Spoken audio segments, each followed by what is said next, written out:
comportamento do consumidor está a mudar. Novas tecnologias estão a mudar e a redesenhar a forma como as empresas fazem marketing, como produzem e como tratam toda a sua atividade administrativa, comercial, financeira, enfim, todas as áreas que as empresas comportam. E também enfrentamos novos desafios do ponto de vista global que se traduzem numa necessidade de respostas rápidas e cada vez mais inteligentes. E por isso são decisões estratégicas que você toma hoje que vão fazer a diferença entre você colocar-se no lado da balança das empresas bem-sucedidas ou no lado da balança daquelas que não conseguem ou lutam pela sobrevivência ou não conseguem simplesmente sobreviver.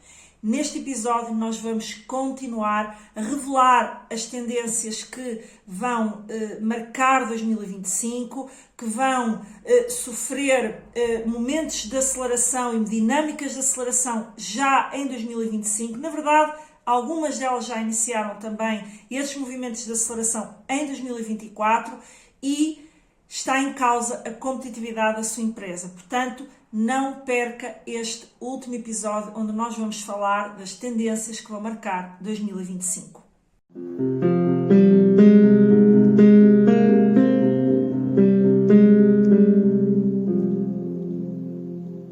Olá, seja muito bem-vinda a mais um episódio do Pode Competir. O meu nome é Ana Rola, sou consultora de gestão há mais de 15 anos e procuro trazer com este programa conteúdos que ajudem os empresários a tornarem as suas empresas mais competitivas, a obterem melhores resultados, a fazerem crescer o seu negócio com estratégias adequadas, planos muito focados naquilo que são as tendências do mercado, aquilo que são fatores importantes que a empresa tem que incorporar para se manter competitiva no mercado, face à imensa concorrência que vai surgindo.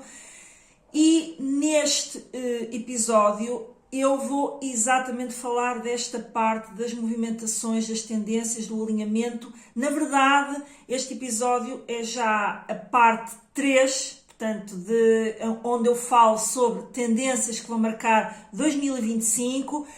Convido a ver a parte 1 e 2, se ainda não fez, porque, na minha opinião, estão muito interessantes e acho que, com todo este espírito de entrega, acho que vai ajudá-lo, portanto, de alguma forma a dar a conhecer algumas das tendências, mas também a forma como você pode adequá-las e adaptá-las, aquilo que tem que fazer para introduzi-las na sua empresa. E, portanto, se você está aqui chegou apenas hoje aqui a este vídeo e está a ver a parte 3, portanto, primeiramente fique por aqui, dê-me o seu feedback, dê-me também aí um like, caso faça sentido, porque também me ajuda a mim a chegar a mais pessoas, chegar a mais empresários como você que me está a ver aqui, porque de alguma forma isso faz com que o YouTube recomende, porque sente que as pessoas que estão por aqui estão a gostar do conteúdo que está a ser partilhado. E, mais uma vez, relembro que não perca depois a parte 1 e a parte 2, onde iniciei o conteúdo acerca de algumas tendências que, na minha opinião, vão marcar 2025, porque são movimentos já instalados no mercado há algum tempo, uns surgiram mais recentemente, outros já há mais alguns anos, mas que têm vindo a sofrer vários movimentos em termos de aceleração da sua implementação, porque muitas empresas começaram a olhar para isto, a traduzir essas movimentações e essas dinâmicas nas suas estratégias. Também o próprio consumidor começou a estar alerta para determinadas realidades, como é o caso, por exemplo, da realidade ambiental, que falámos logo no primeiro episódio. E esse despertar, quer do consumidor, quer de várias empresas que estão no mercado, para algumas coisas e movimentações que vão acontecendo no mercado,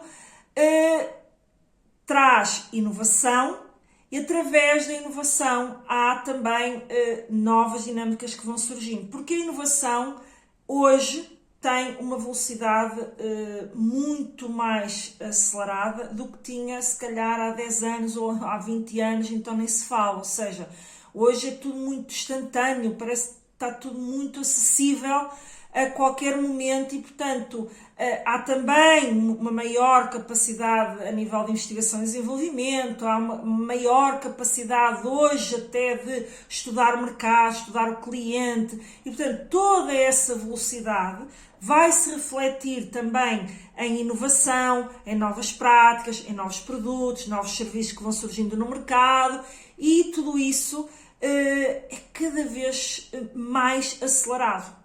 E as empresas têm que acompanhar este movimento de aceleração, têm que criar internamente uma cultura de inovação e trazer para as suas empresas todas as tecnologias,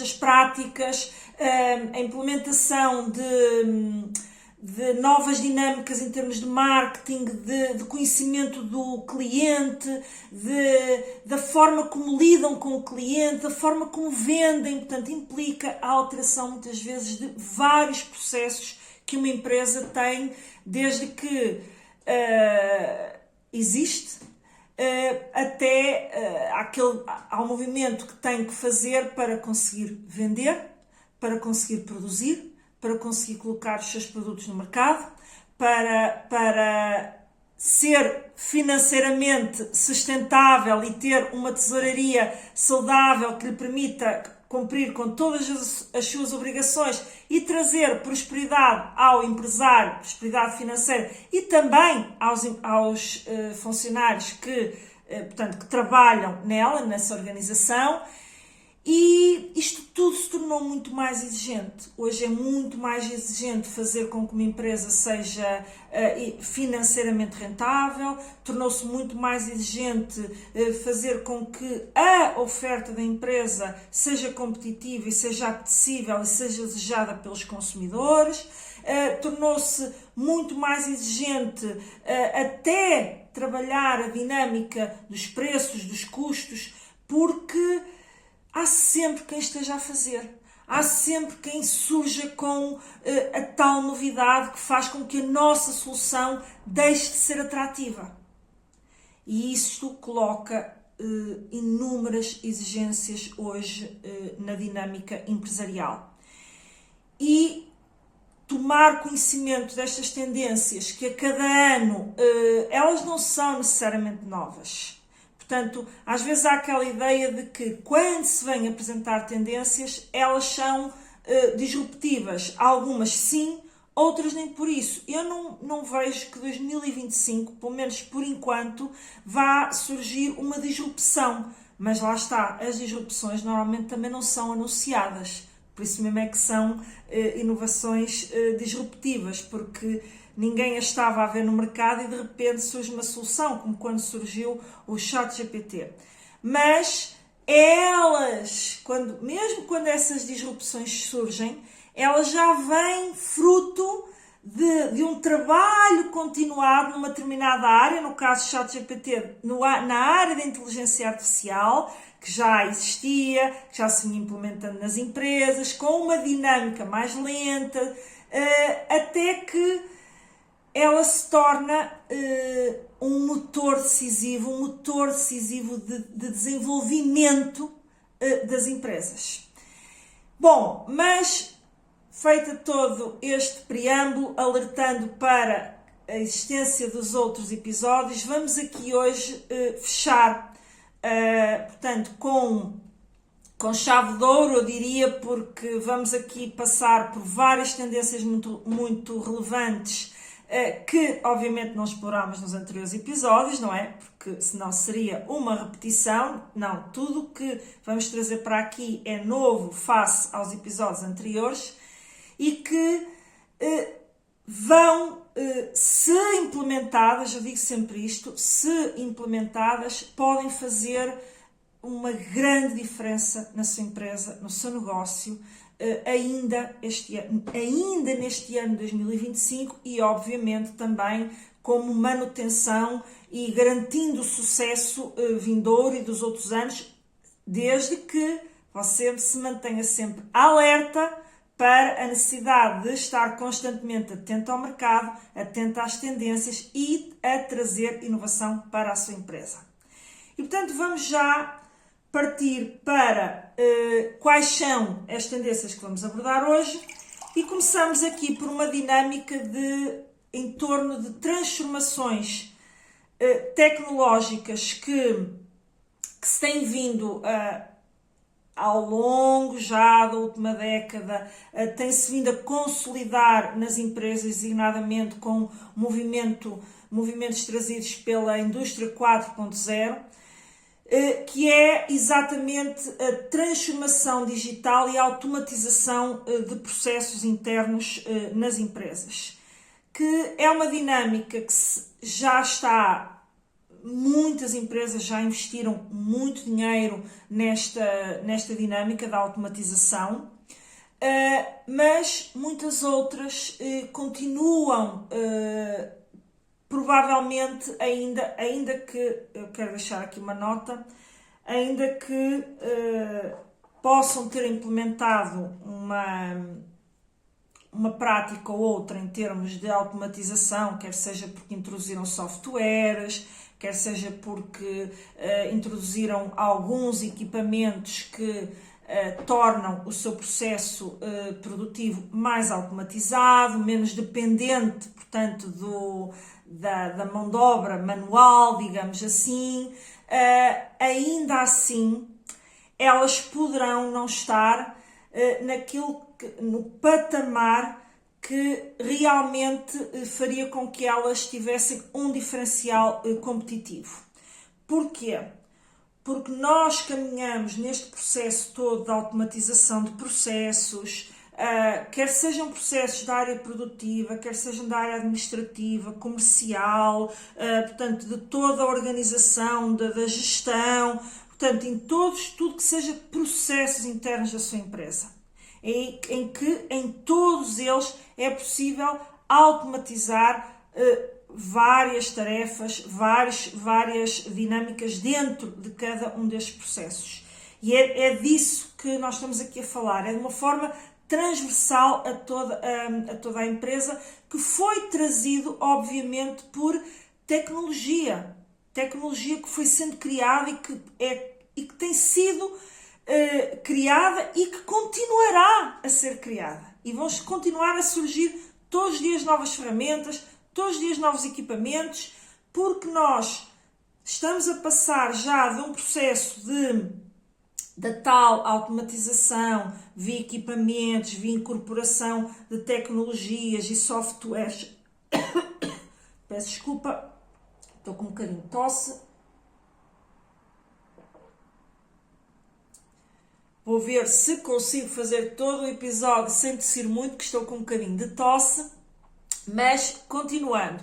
Portanto, toda essa dinâmica em termos de automatização, por via de softwares e de melhoria efetiva dos equipamentos, caminhamos agora para uma dinâmica empresarial onde fundimos todos estes softwares com equipamentos robotizados, com equipamentos que são capazes de fazer as coisas de forma praticamente autónoma, em que quer seja por robôs, quer seja por a própria inteligência artificial a substituir-se em muitas ações, por exemplo, do ponto de vista do atendimento do cliente, e até já falámos um pouco sobre isso na dinâmica do marketing, que falámos na parte 2 portanto, desta série, relativa às tendências. Já falámos um pouco desta dinâmica da inteligência artificial aplicada ao atendimento ao cliente e, portanto, que em muitas destas tarefas já não são apenas um complemento, mas podem até ser uma substituição da mão de obra humana.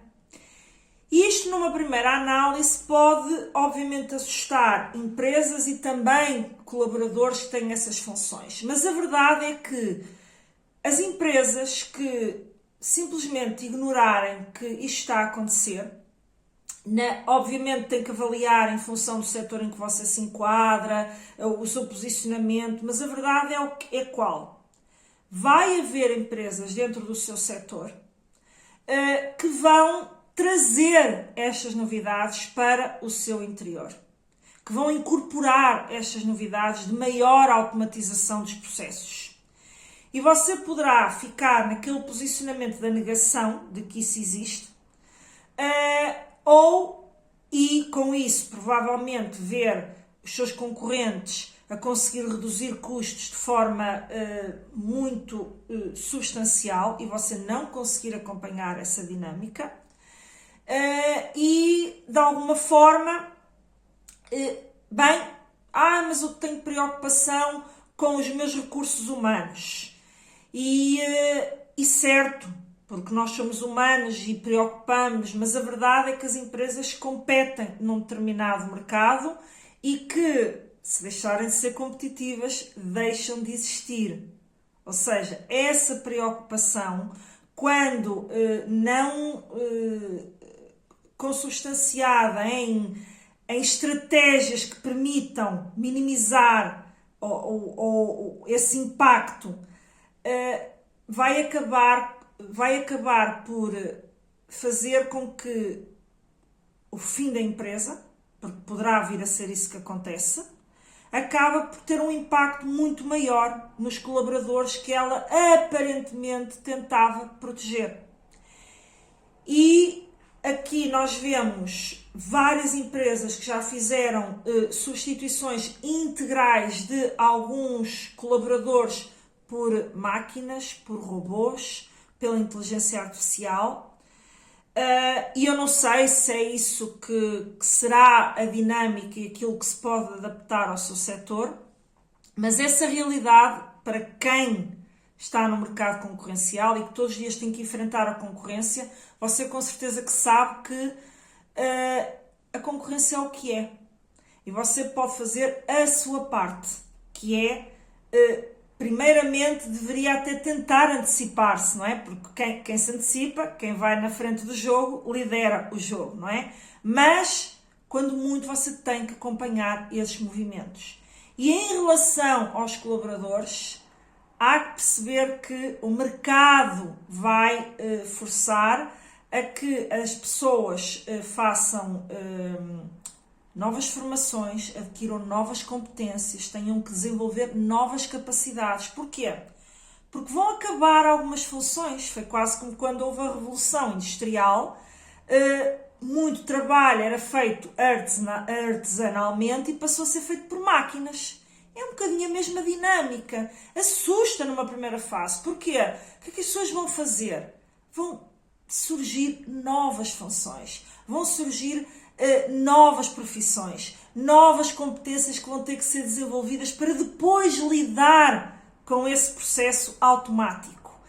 E a sua parte poderá ser: de que forma é que eu consigo estabelecer dentro da minha empresa planos de formação que façam com que os meus colaboradores, em quem eu já confio, que já trabalham comigo, que já conhecem a fundo tudo que nós fazemos aqui dentro da empresa, como é que eles conseguem acompanhar este movimento de modernização? Porquê? Você vai querer acompanhar o movimento da automatização, ou deverá fazê-lo, mas simultaneamente não vai querer perder competências. E não é só competências técnicas. É o know-how adquirido, muitas vezes de anos, ao serviço de uma empresa.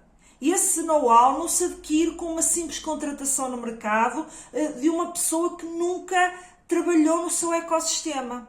E há uma outra realidade que as empresas também têm que ter consciência, e que hoje já têm, e que eu falei inclusive noutros episódios do Pode Competir, quando falei de mega ameaças, que é o mundo em geral e a Europa em particular está a perder portanto, população. Cada vez nascem menos pessoas e estamos a perder número de pessoas com capacidade ativa, portanto, de trabalhar. E, portanto, vai haver num determinado momento, a acompanhar este movimento de automatização, que aparentemente pode ser castrador daquilo que é a capacidade humana e o trabalho que os humanos necessitam, ele vai acompanhar também esta questão populacional. E depois, juntamente com o surgimento de outras profissões e, portanto, de outras necessidades, de outras competências que vão ter que ser adquiridas, vai continuar a haver mercado de trabalho. Só que, se você quer manter não só aqueles que são os seus recursos humanos altamente diferenciados, você tem que até criar planos de carreira que façam com que essas pessoas queiram continuar na sua empresa.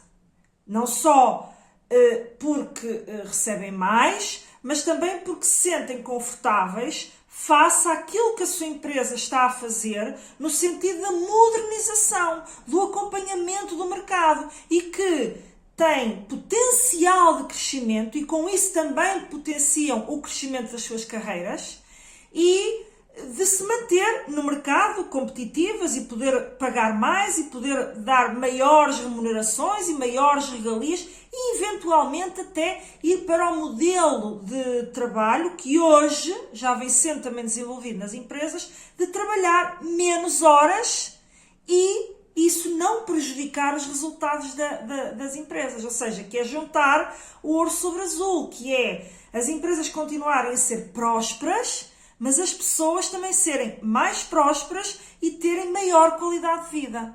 Portanto, quando se fala da automatização, desta automatização mais completa em termos de quase substituição de algumas funções do humano, não entre logo no eixo ou na balança daqueles que acham que isto vai acabar com o mundo, que isto vai acabar com tudo que você criou. Não, você até pode com isso ser mais atrativo para quem quer trabalhar consigo. E depois vai certamente contribuir através de planos de formação para a tal configuração da mão de obra que o tem acompanhado ao longo deste tempo. E depois, se a sua empresa crescer, vai precisar de mais pessoas, ainda que com outras competências entretanto desenvolvidas. Portanto, esta é uma tendência que, lá está, ela já vinha com a indústria 4.0 a ser implementada, a ser, aliás, altamente incentivada através dos fundos europeus, que é uma área que nós trabalhamos há muitos anos, portanto, desde o quadro Ucrânia, depois Portugal 2020 e Portugal 2030, não é agora? Portanto, esta dinâmica dos fundos comunitários que obviamente, o que é que fomenta? Competitividade das empresas. E esta realidade da automatização, já muito presente há muitos anos, vai continuar, porque ela é um elemento e é um fator decisivo na manutenção da competitividade das empresas. E, portanto, vai continuar até a ser apoiada, portanto, por esses fundos comunitários.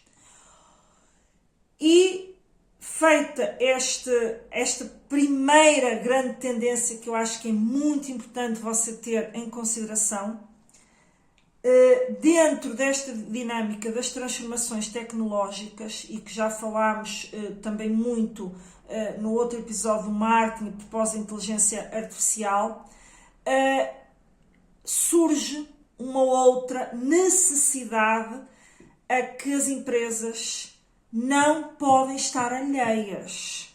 Evidentemente que você poderá dizer que tudo isto que nós estamos a falar não se aplica na mesma dimensão, com a mesma urgência a todas as empresas. Mas, quanto mais você se antecipar, mais você protege a sua empresa de eventuais consequências negativas. Portanto, prepare a sua empresa desde logo, desde que tome consciência do que está a acontecer e planeie, prepare uma estratégia para isso. Portanto, é isso que nós vemos junto das empresas que acompanhamos, é isso que nós vemos em todos os projetos que nós criamos para empresas e que são financiados por fundos europeus. Portanto, é as empresas com a preocupação de... Muitas vezes não é que estejam a vender mal, muito pelo contrário. Até são empresas que estão a crescer, mas que percebem que para manter esse crescimento têm que continuar o exercício de inovação. Têm que continuar a trazer uma cultura de inovação sistemática para dentro das suas empresas. É isto que nós vemos no dia a dia, é isto que eu procuro trazer no meu programa Projetos Competitivos, onde apoio empresas de forma mais materializada, porque é um programa online, mas que lhe dá o passo a passo daquilo que você tem que fazer para construir estas estratégias vencedoras e até obter também os tais apoios dos fundos comunitários. E por isso eu trago para lá toda esta dinâmica que nós vemos no mercado a cada dia, a cada semana, a cada projeto onde somos integrados juntamente, portanto, dos nossos clientes, porque nós como consultores trabalhamos junto de clientes empresariais e, portanto, vamos percebendo também muita coisa que está a ocorrer em vários setores industriais, várias dinâmicas dentro do turismo. Portanto, há muita coisa a acontecer que você tem que saber acompanhar. E juntamente com isto, eu vou-lhe falar de uma outra tendência que é a cibersegurança. A questão da segurança dos dados, da segurança do seu sistema, de todo o seu sistema em termos informáticos. Porquê? Porque quanto mais automatização existe, quanto mais nós estamos conectados digitalmente e virtualmente e com todo este universo tecnológico, maior aumenta o risco, não é? E o interesse daqueles que, enfim, que não, com mal intencionados, porque esta é que é a realidade, pessoas mal intencionadas, pessoas e até organizações, e que tentam fazer um ataque, portanto, às empresas para obtenção de dados, para tentar comprometer os seus sistemas de pagamentos, para tentar até extorquir dinheiro, se conseguirem acessar às contas da empresa. Se hoje nós assistimos diariamente a um aumento do crescimento do crime digital. Portanto, isto é impossível que você esteja totalmente alheio, porque isto vemos na comunicação social várias empresas que aparentemente tinham sistemas sofisticados de segurança digital e que subitamente também são alvo de ataque. Muitas vezes vemos até a seguinte notícia: mas não conseguiram, portanto os seus dados não ficaram comprometidos. Porquê?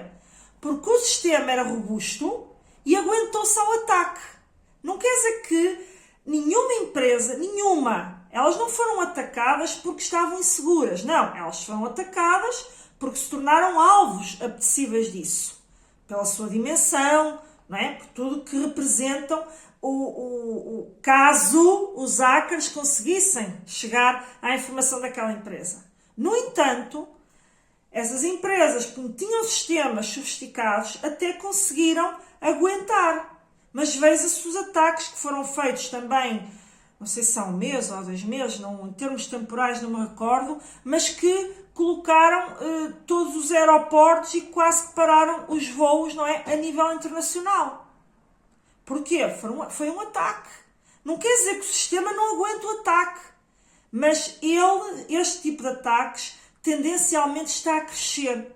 E daí a necessidade de você robustecer o seu sistema de segurança digital. Se já era super importante, quanto mais estamos neste universo digital, entramos neste universo de ligação em rede e de automações e de estar automatizados, quer seja por via de softwares, de robôs, de tecnologias que têm suporte na inteligência artificial, tudo isto se torna, não é mais fácil, mas torna a necessidade de ter sistemas de segurança mais sofisticados, portanto, torna essa necessidade premente. Portanto, esteja atento a isto para não ser apanhado desprevenido, para não ser apanhado em qualquer ataque e também não tenha a ilusão de que a minha empresa é pequena, portanto, nunca será atacada. Você tem clientes, tem dados, tem contas bancárias, tem tudo isso. Hoje assiste-se a um crescimento galopante de tentativas de fraude através dos meios digitais, até das redes sociais, do WhatsApp, até de mensagens de telemóvel. Assiste-se a um crescimento até da sofisticação do ataque até ao próprio consumidor. E você diz assim, a minha empresa está imune. Não estará com certeza, porque se nenhuma pessoa particular está imune, ninguém está. Nós temos que começar essa proteção exatamente até do ponto de vista pessoal. Tomar conhecimento do que está a acontecer em torno e saber quais são as ferramentas e os mecanismos que existem para você estar sistematicamente a defender-se. Não perdendo também,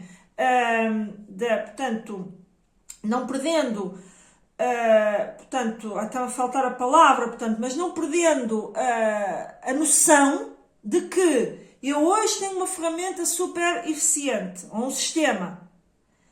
Tem que estar sempre a atualizar o sistema, tem que acompanhar, tem que ter, muitas vezes que é feito através de softwares e de programas sofisticados, que, lá está, se você tiver um plano de assinaturas, portanto, você vai continuar a crescer. Portanto, na dimensão tecnológica, quero deixar aqui estas duas salvaguardas, estes dois grandes movimentos e tendências que, obviamente, com tudo que está a acontecer ao nível da robotização e da automatização e também desta questão do crescimento do digital, você tem que estar efetivamente muito atento e saber que tem que fazer algo para adaptar a sua estratégia para se focar aqui e estar bem posicionado face à sua concorrência.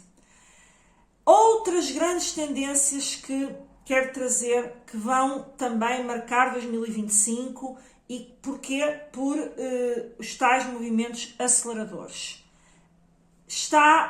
Portanto, isto eu vi num relatório da McKinsey, em que se fala hoje, portanto, já é identificado que há um crescimento do mercado, portanto, está em expansão do mercado de subscrição. Aquilo que são várias práticas em termos de subscrição, que eu vou dar aqui um exemplo que toda a gente à partida conhece, mesmo que não seja o utilizador, que é o Netflix, né? Que passou basicamente aquilo que era um mercado, como houve há muitos anos, do aluguer de vídeos, não é? Portanto, e que até chegou a haver a Blockbuster, que era uma grande empresa, portanto, nessa dinâmica dos vídeos e do aluguer de vídeos, etc., de videocassetes. Depois até passámos para algumas realidades em que já eram digitais, mas também se alugava o vídeo e pagava-se por vídeo, ainda que fosse acessível através, por exemplo, da nossa televisão, só que também era ao vídeo. E depois começaram a surgir estes modelos, como foi o caso, neste exemplo que eu estou a dar, da Netflix, que coloca lá uma série de conteúdos, você paga uma subscrição e tem acesso a todos aqueles conteúdos que eles lá colocam dentro. Quase também, um outro exemplo também muito conhecido, também pela sua dimensão e a dimensão que atingiu, é, por exemplo, do Spotify, na música. Mas isto tem-se alastrado a muitas outras dinâmicas. Hoje há subscrições tanto online como no plano físico, sem ser, portanto, no offline, que é, hoje há planos de subscrição de ginásios, hoje há planos de subscrição de até, não se espante, marcas como a Nike têm planos de subscrição para clientes que querem receber atualizações, que querem ter acesso a determinados benefícios quando saem umas sapatilhas novas e criam esses planos de subscrição. E esta dinâmica da criação desta, digamos, economia da subscrição, ou seja, de planos de subscrição, de ofertas via subscrição, ela é possível traduzir em praticamente qualquer negócio. Você tem que encontrar a solução para si, que mais uma vez, o cliente tem que ter uma vantagem muito bem percepcionada. Ele não vai pagar só porque a sua marca lança uma subscrição que não tem grande interesse, porque depois, se ele não tivesse no plano de subscrição, afinal não tinha uma grande vantagem. O cliente tem que ter uma grande vantagem por passar a ter uma conta nova. É quase como... Vou dar aqui um exemplo que você também conhece muito bem e que também tem tido uma dinâmica de crescimento, que é dos seguros. Seguros para tudo e mais alguma coisa. Hoje até há seguros de saúde para animais. Coisa que se calhar há uns anos você dizia assim, meu Deus, um seguro de saúde para animais, não, eu tenho que me preocupar com o meu, e muitas vezes nem tinha, e muita gente ainda não tem, atenção, não é? Portanto, não há um mercado para explorar. Mas o que é isto? O que é um seguro? É uma subscrição. Você está a subscrever um direito a poder vir a usufruir, no caso de seguros de saúde, de serviços de saúde por um preço muito mais baixo face àquilo que você pagará caso não tenha seguro, queira recorrer a serviços privados, não é? Onde tem que pagar por isso, e o valor é muito mais alto. Mas quando estamos a falar de muito mais alto, é mesmo muito mais alto. Ou seja, tem que ser apetecível, o consumidor tem que ver uma vantagem óbvia em subscrever uma solução face a, quando precisa dela, vai ao mercado e adquire. Entende? Portanto, este tipo de dinâmicas são possíveis de incorporar e a atenção que você tem que ter é exatamente este valor acrescentado que você está a trazer. Portanto, porquê? Porque o consumidor também está muito atento. Mais uma vez, hoje já existem vários serviços em que ele paga uma subscrição e ele tem que perceber esta vantagem, ok? Caso contrário, ele vai dizer, não vou estar a pagar para depois ter um descontozinho ou ter uma qualquer, que enfim, ok, o desconto é bom, mas entretanto paguei não sei quanto para obter esse desconto. Tem que ser uma vantagem competitiva. É um win-win. Você ganha, porque antecipa também receitas e depois através da antecipação dessas receitas, por um lado, fideliza ao cliente, ao seu produto. E por outro lado, essa antecipação de receitas vai-lhe permitir também fazer uma gestão financeira que seja positiva para a empresa. No entanto, tem que ser um win-win. Você ganha, mas o seu cliente também tem que ver um ganho. Caso contrário, ele não vai subscrever. Mas, efetivamente, neste relatório da McKinsey, falam, efetivamente, desta dinâmica de subscrição que se mantém em expansão. Hoje também temos serviços, sei lá, isto para passar aqui um bocadinho por vários setores diferentes e dinâmicas diferentes.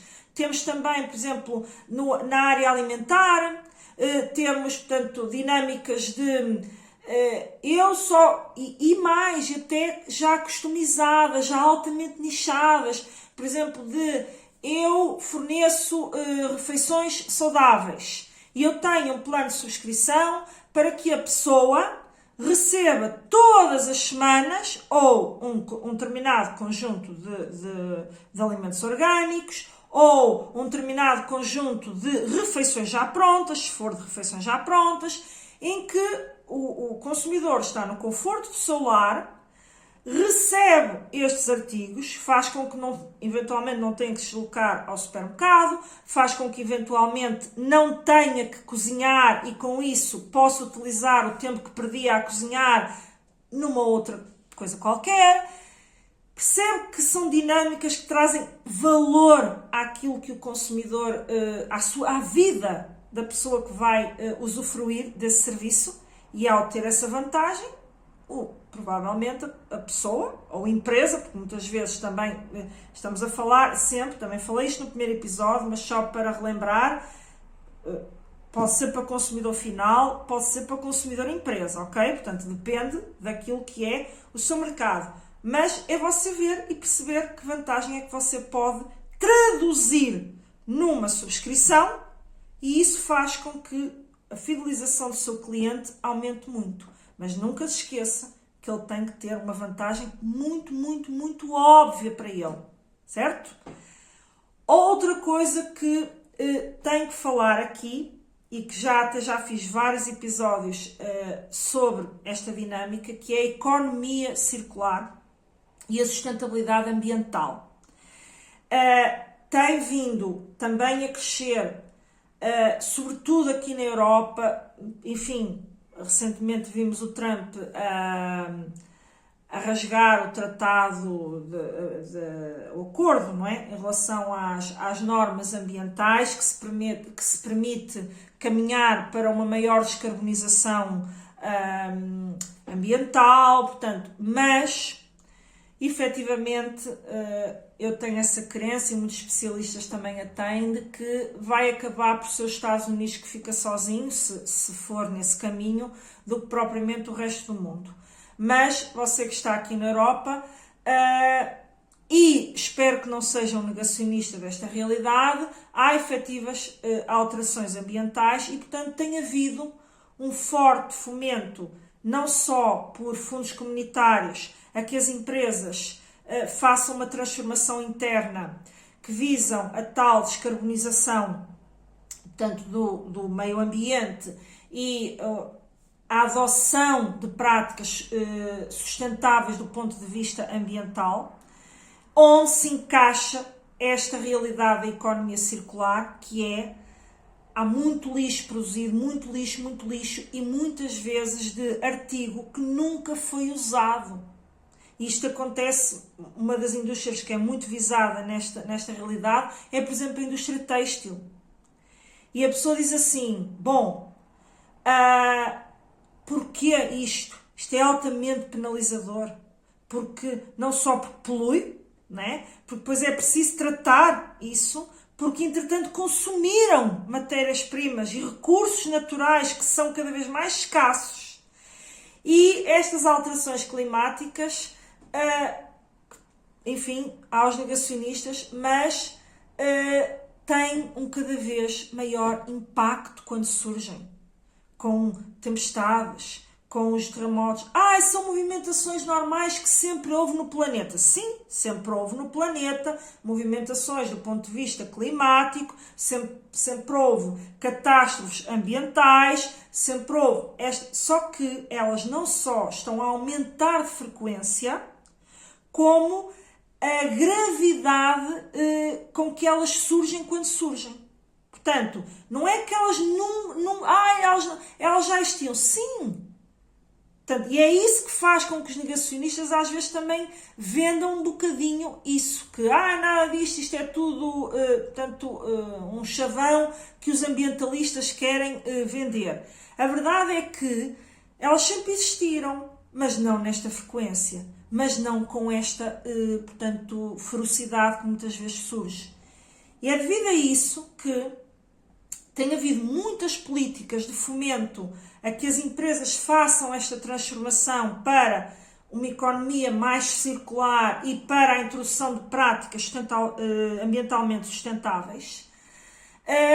Como tem havido apoios financeiros para isso, não é só políticos, apoios, como também tem havido um aumento de das normas, dos regulamentos, de regras a cumprir nesse âmbito, que muitas empresas, designadamente as grandes, já estão obrigadas a cumprir determinados indicadores, portanto, os chamados indicadores ESG, que já são impostos às empresas maiores, mas a tendência é que eles também comecem a passar para as outras realidades empresariais. O que é que se está a fazer? Um caminho, está-se a chamar as empresas a adaptarem-se, para, mais uma vez, lhes dar tempo para a transição ser economicamente sustentável, para que não sejam alterações muito disruptivas e, portanto, a empresa continua a operar normalmente e, simultaneamente, vai introduzindo novas dinâmicas dentro da empresa. E isto, lá está, é um movimento de transição. Mas as regras vão surgindo e vai haver um momento em que uma empresa que não se adaptou vai ter muitas dificuldades em fazer esse movimento de alteração radical, porque surge uma qualquer regulamentação vinda da União Europeia, vinda até da própria lei portuguesa, mas a partir da lei portuguesa transfere normas que vêm da União Europeia e a empresa é apanhada ali, leva um murro no estômago e pode não conseguir fazer esta transformação. E a juntar a tudo isto, esta tendência cruza com uma tendência que eu falei na parte número 1, que é do próprio consumidor, que está cada vez mais atento a esta realidade ambiental, porque também a sente. Veja-se que quantas pessoas já não aderiram, aliás, é um mercado em crescimento, ao automóvel elétrico. E se você for avaliar, os automóveis elétricos continuam a ser mais caros. Mas quem os adquire vai ver duas coisas. Bom, eu depois não vou ter que gastar em combustível. Ainda assim, se você for refinar muito a sua análise do ponto de vista de rentabilidade, você pode chegar à conclusão que se calhar ainda não é tão vantajoso ter o carro elétrico. Mas o consumidor quer contribuir, quer dar o contributo dele para uma melhoria do nosso ambiente. Porquê? Porque está preocupado com os seus filhos, com o futuro. Com o futuro. Se calhar nós já poderemos não estar cá, mas estarão as gerações seguintes. E você... mas as regulamentações, mas você não pode ser alheio a estes movimentos que o consumidor também está cada vez mais consciente deles e então vai se tornar cada vez mais exigente em relação aos produtos que adquire e se tem ou não incorporadas este tipo de práticas. Portanto, esta é também uma tendência que eu não posso deixar de enfatizar, aliás, por isso mesmo é que já fiz vários episódios em torno disto, porque ela está em forte crescimento e vai haver um momento em que vai acelerar a necessidade de implementar este tipo de práticas. Portanto, deixo também para si este ponto.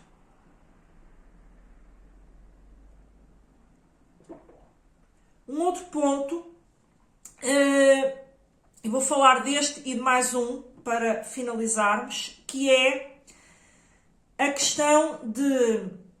E você, obviamente, depois vai ver se isto é adaptável ao nosso negócio, do que é que você pode fazer a esse nível. Sempre enfatizo aqui, qualquer uma das tendências você vai ter que mergulhar no seu negócio e ver como é que pode ser adaptado ao seu negócio. Que é a questão da prioridade em termos de saúde e bem-estar, que está muito ligado, obviamente, ao envelhecimento da população, à longevidade da população, ou seja, nós temos, felizmente, muitos avanços do ponto de vista da medicina e da ciência que nos permitem viver muitos mais anos, mas isso traz outro tipo de desafios que é a qualidade de vida, portanto, dessas pessoas que se vão tornando mais idosas, cria todo um novo mercado para essas pessoas idosas, cria novas dinâmicas. Porquê? Porque também são pessoas que, ao viverem mais anos, também vão colocar exigências do ponto de vista até da sustentabilidade da segurança social e de planos de saúde e etc. E, portanto, você pode, no seu negócio, perceber, ok, está a haver um envelhecimento da população e, simultaneamente, está a haver uma expansão e um crescimento de soluções que visam a melhoria. Ou seja, ok, eu vivo mais anos, mas eu quero viver com qualidade. Eu quero viver quase como... Hoje até há aquela ideia de que eu quero ser jovem até morrer. E está tudo, o conceito está completamente certo, que é viver como? Viver com qualidade de vida, com um estado mental saudável, com a possibilidade de fazer as coisas, não ser apenas ali alguém que está ali à espera de morrer. E todos os serviços ligados, portanto, a serviços e produtos e tudo que você possa imaginar que hoje pode ser criado para esse universo de pessoas, tem vindo a sofrer um forte impulso, um forte crescimento. E a sua empresa, será que está a aproveitar este movimento? Será que você diz, não, porque o meu produto não se adequa de forma nenhuma a essa empresa? Até pode ser que seja o caso, essa empresa, é essa a realidade. Até pode ser que seja o caso. Não estou a dizer que isto se adequa a tudo, é como qualquer tendência. Mas, será que não se adequa ou você ainda não está a ver? Será que... vou dar um exemplo.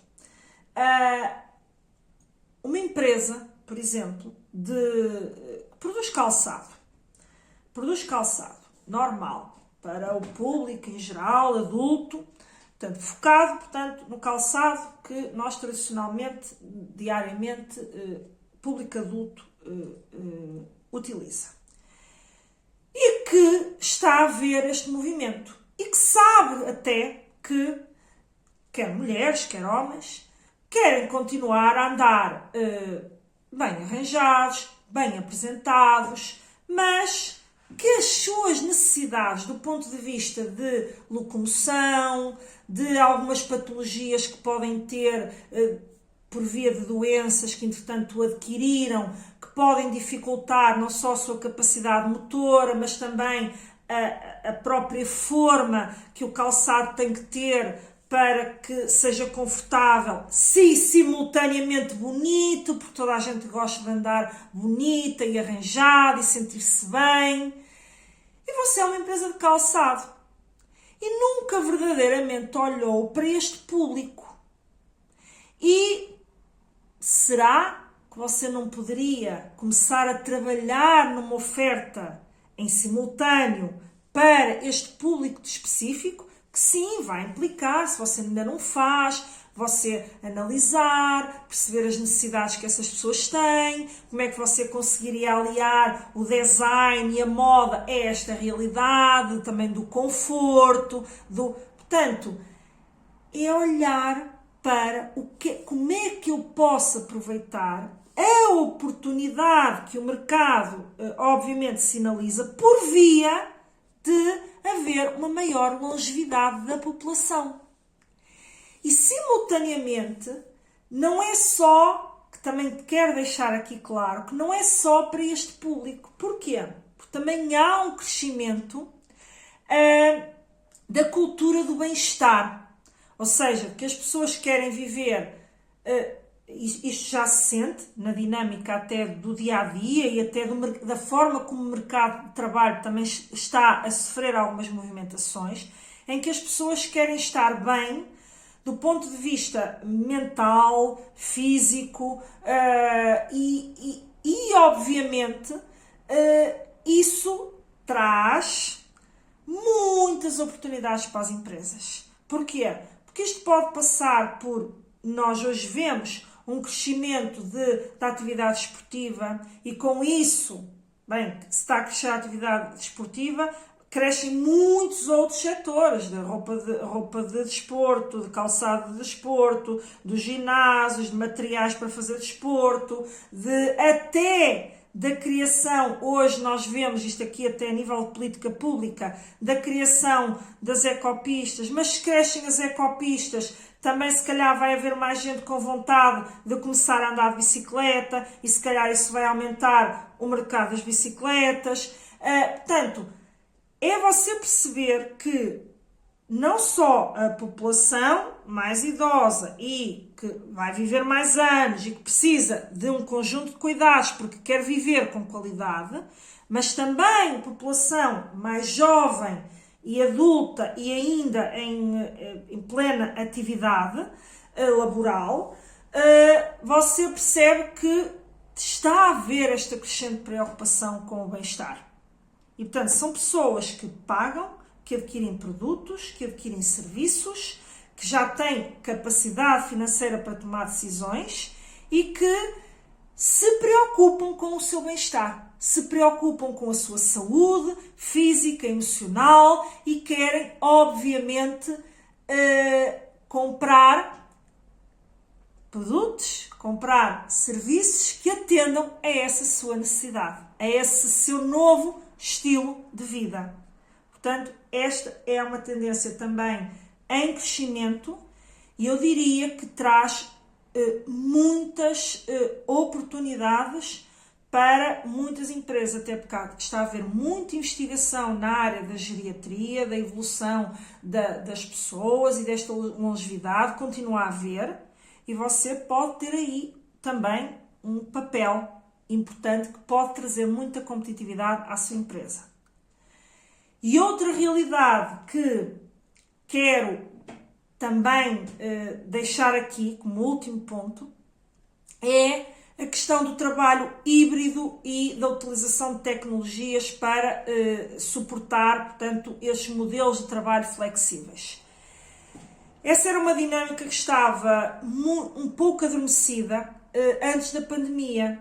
Já existiam empresas com este tipo de práticas, já vinha sendo falado, já era uma tendência e já eram preocupações muito espelhadas por causa até de questões de saúde mental, do combate por um maior equilíbrio entre trabalho e vida pessoal e vida familiar. Até já se falava muito disso a propósito do cada vez nascerem menos crianças, porque as famílias verdadeiramente acabam por não ter tempo para dedicar aos filhos e acabam por não querer ter tantos filhos, porque isso vai implicar uma maior logística, porque depois os filhos também têm atividades, também têm a escola, têm atividades esportivas, têm atividades pós, não é, horário, porque andam, no inglês, noutro tipo de formações, e isso implica desafios muito grandes para as famílias.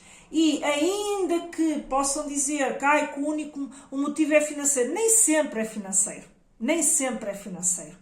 Muitas vezes é de efetiva disponibilidade de tempo, porque depois as pessoas também querem ter tempo para si. E têm que ter tempo para si, e para os filhos, e para o trabalho.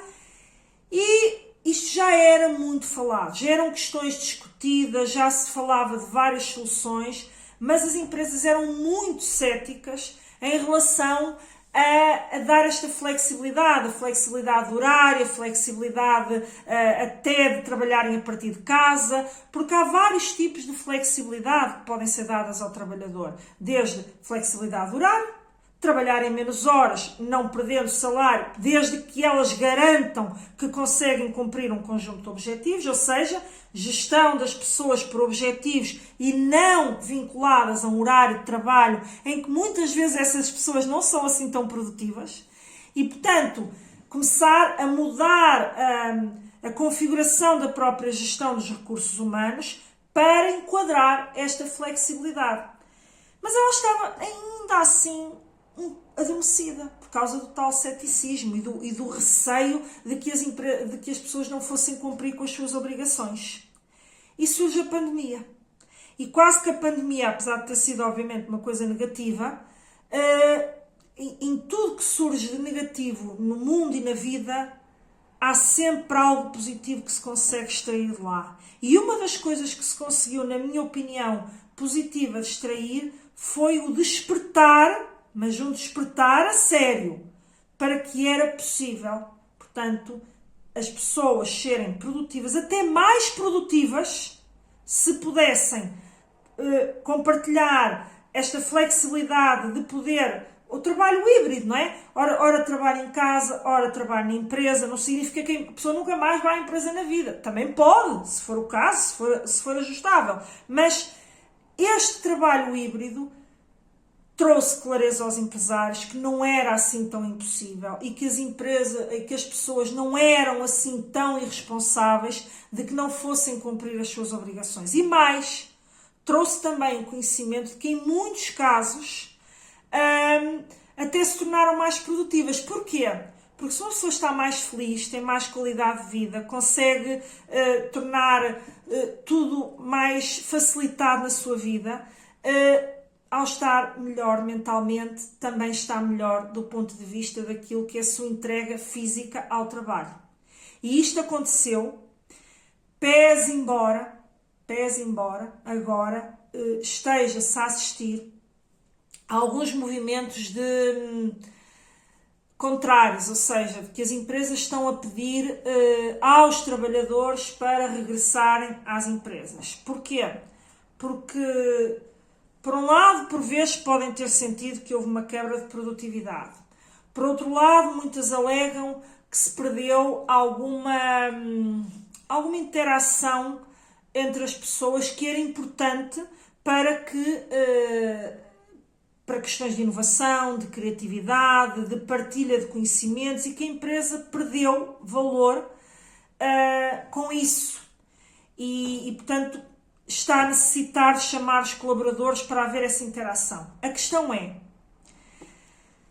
o fácil é chamá-los lá. Só que o trabalhador acordou para uma realidade que é possível. Isto é possível. E o que é necessário fazer é que a empresa também trabalhe novos mecanismos, novas formas de interação entre as pessoas, novas formas, ou seja, tenha uma política de recursos humanos bem preparada, estrategicamente preparada para unir as duas realidades, que é sim, é importante haver o trabalho em equipa, o estarem juntos, aquela convivência que, às vezes, uma convivência não forçada, uma convivência até informal, onde surgem ideias, onde surgem partilhas que podem ser importantes para o trabalho do outro. Sim, isto é um facto. Mas a empresa tem que encontrar novas estratégias, lá está, inovar a este nível, para conseguir aliar os dois mundos, porque, entretanto, vai continuar a haver empresas criativas a fazerem isso, e a sua empresa se pediu para os trabalhadores regressarem todos, o trabalhador tinha despertado para aquilo e tinha-se sentido bem com isso, muito provavelmente ele vai procurar ir para um trabalho que atenda a essa sua expectativa, e você pode perder os seus elementos mais criativos, que mais contribuem para a inovação dentro da sua empresa. Porquê? Porque não está a ter em atenção que não é só a sua vontade e aquilo que as necessidades da empresa que têm que ser atendidas, pese embora você esteja a pagar um salário àquela pessoa. Você também tem que atender as expectativas dessas pessoas. Porquê? Porque você estará a conviver com esta realidade. Porque ainda que haja empresas que estejam a pedir aos trabalhadores para voltar, todos, a 100%, há muitas que não o estão a fazer. E você vai ter que lidar com isto. E você vai ter que lidar com, será que eu quero arriscar perder as pessoas mais geniais dentro da minha organização? Por isso, se você, não sei qual é o seu posicionamento em relação a isto, mas saiba que esta tendência dos modelos de trabalho flexíveis está em crescimento, mesmo que você, mais uma vez, a negue, porque como houve um despertar não só dos empresários, mas dos trabalhadores, para que isto era possível de fazer com eficácia e eficiência e sem que a empresa perdesse resultados, esse despertar vai-se aplicar nas duas frentes. Você sim, enquanto contrata uma pessoa e lhe paga uma remuneração, você está-lhe a pagar em troca do tempo daquela pessoa. Só que ele vai estar atento a outras realidades, a outras dinâmicas organizacionais que atendam mais à tal compatibilização entre vida profissional e vida pessoal. E isto não eu costumo dizer, a partir do momento que se viu, não há como voltar atrás. Porquê? Porque ela tornou-se evidente para todos os olhos, para todas as pessoas. Bom, e com isto eu acho que nós nestes 3 episódios, bem, há muito que pode ser dito, tendências estão sempre a surgir, novas dinâmicas, inovação, e convido a visitar o meu programa Pode Competir, que eu vou deixar aí o link na descrição, para você ver tudo a que tem acesso e que poderia explorar por lá e trazer competitividade e inovação para a sua empresa. Porém, eu acho que nestes 3 episódios eu acrescentei, espero eu, bastante valor a este programa. Espero que tenha acrescentado valor a si que me assiste e que ouve, porque é com esse espírito que eu faço. Por isso eu peço-lhe um feedback, deixe um comentário para eu saber se efetivamente este conteúdo, estes 3 episódios que aqui falámos sobre tendências, lhe trouxe, nem que tenha sido uma ideia, uma nova reflexão, uma nova abordagem, um novo pensamento em relação a alguma das coisas que que eu trouxe aqui e que explorámos aqui no programa, porque efetivamente é isto que me move para fazer este programa. E obviamente o feedback é importante para quê? Para que eu continue a trazer algo que conecte com aquilo que você também quer ouvir e aquilo que você gostaria que eu trouxesse como conteúdos para partilhar aqui consigo e você poder aplicar na sua empresa e com isso fazer com que a sua empresa seja uma empresa mais bem sucedida, que cresça, que seja mais competitiva ou uma empresa de sucesso. Ok? Portanto, com isto despeço-me, desejo-lhe uma boa semana, bons negócios e até ao próximo episódio.